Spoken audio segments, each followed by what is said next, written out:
सचिव महोदय, जैसा कि आप जानते हैं, मैं सैन डिएगो का प्रतिनिधित्व करता हूं, जो देश का सबसे बड़ा सैन्य समुदाय है। अभी जैसा कि हम बात कर रहे हैं, 2500 सैन डिएगो मरीन ईरान के तट पर हैं। वर्दी में कई अन्य सैन डिएगन्स को 48 घंटे की तैनाती नोटिस मिली है।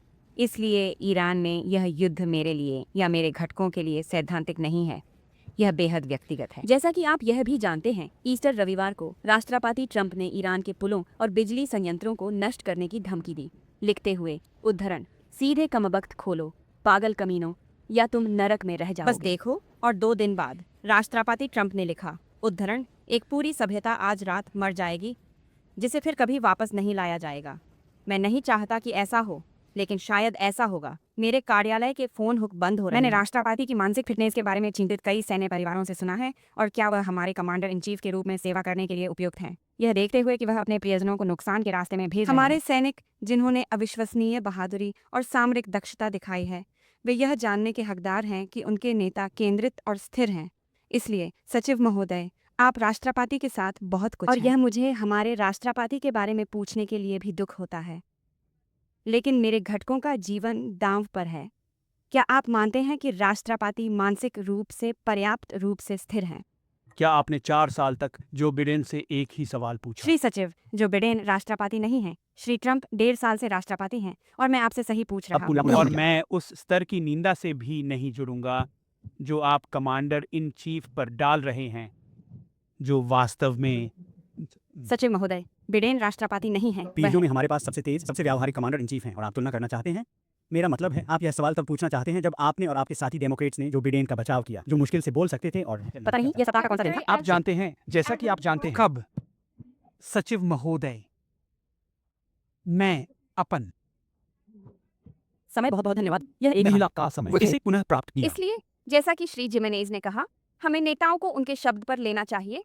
तो क्या कोई कारण है कि हमें अपने नेता को उसके शब्द पर नहीं लेना चाहिए? ईरान को हमारे मिशन को प्राप्त करने के लिए राष्ट्रपति ट्रंप और अमेरिकी सेना की इच्छा को कम नहीं आंकना चाहिए। ठीक है।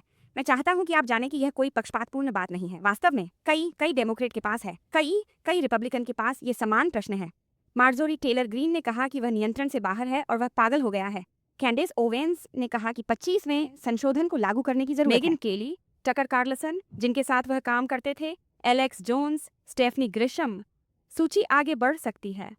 तो मैं अपने घटकों को कैसे समझाऊं कि जब वे नुकसान के रास्ते में हैं, तो उनके कमांडर इन चीफ इन अनहीन पोस्ट कर रहे हैं? अक्टूबर में क्या हुआ था, आपने अपने घटकों को कैसे समझाया? या अफगानिस्तान में क्या हुआ, या अफगानिस्तान में पराजय और वापसी के साथ क्या हुआ, जहां सैनिकों को छोड़ दिया गया था?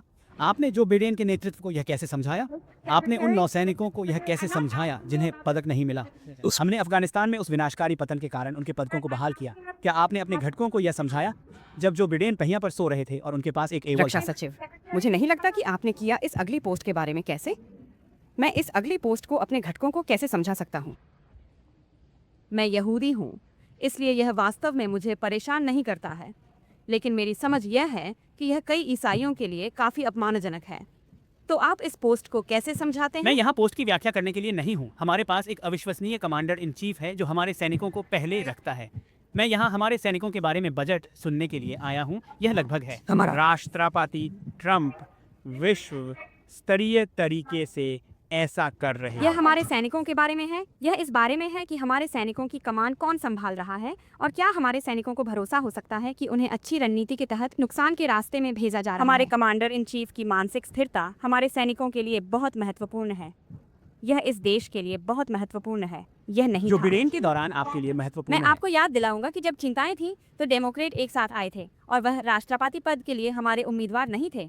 इसलिए मैं आपको वही साहस रखने के लिए प्रोत्साहित करता हूं जो डेमोक्रेट्स के पास था। सचिव महोदय, आप कहते रहते हैं कि वह हमारे अब तक के सबसे अच्छे कमांडर इन चीफ हैं। 13 अमेरिकी सैनिक मारे गए हैं, 380 से अधिक लोग घायल हुए हैं। होर्मुज जलडम भूमध्य, जो पूरी तरह से खुला था, अब बंद हो गया। युद्ध विराम के बावजूद जलडम भूमध्य के माध्यम से 90% से भी कम यातायात अभी भी नहीं जा रहा है।